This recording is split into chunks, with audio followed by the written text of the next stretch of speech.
ఏంటంటే బండి సరోజ్ని తీసుకురావడం.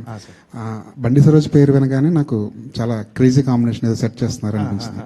కానీ ఈ ప్రాసెస్లో, షూటింగ్ ప్రాసెస్లో మీకు బండి సరోజ్ గారికి మధ్య కాస్త గ్యాప్ వచ్చిందని, మీ ఇద్దరికి మధ్య పడట్లేదని చెప్పి బయట మీడియాలో కొన్ని కథనాలు, అది ఎంతవరకు నిజం?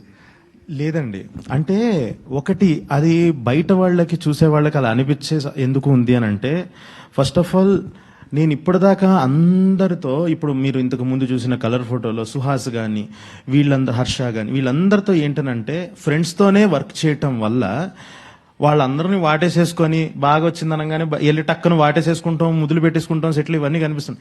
ఇప్పుడు కూడా నాకు ఒక 2 years ఆఫ్ రోషన్తో జర్నీ వల్ల అవ్వంగానే ఆ కైండ్ ఆఫ్ ది కనిపిస్తుంది.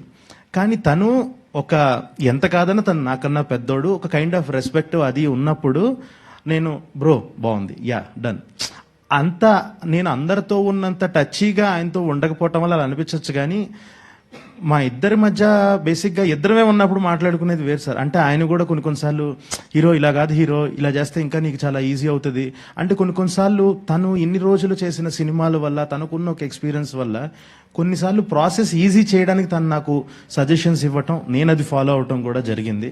సో డిస్టర్బెన్స్ అన్నది ఏం లేదు సార్, అస్సలు లేదు.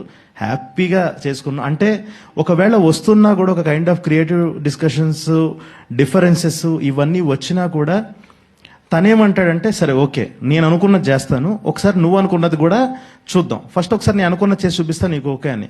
సో ఒక 2-3 సార్లు తను అనుకున్నది కూడా ఓకే అని ఉన్నాయి. కొన్నిసార్లు లేదు బ్రో, ఒక్కసారి నా మాటని చేద్దాము, ఇది చూడండి సూపర్ ఉంటుంది అని అంటే, అవును హీరో నువ్వు చెప్పింది చాలా బాగుంది.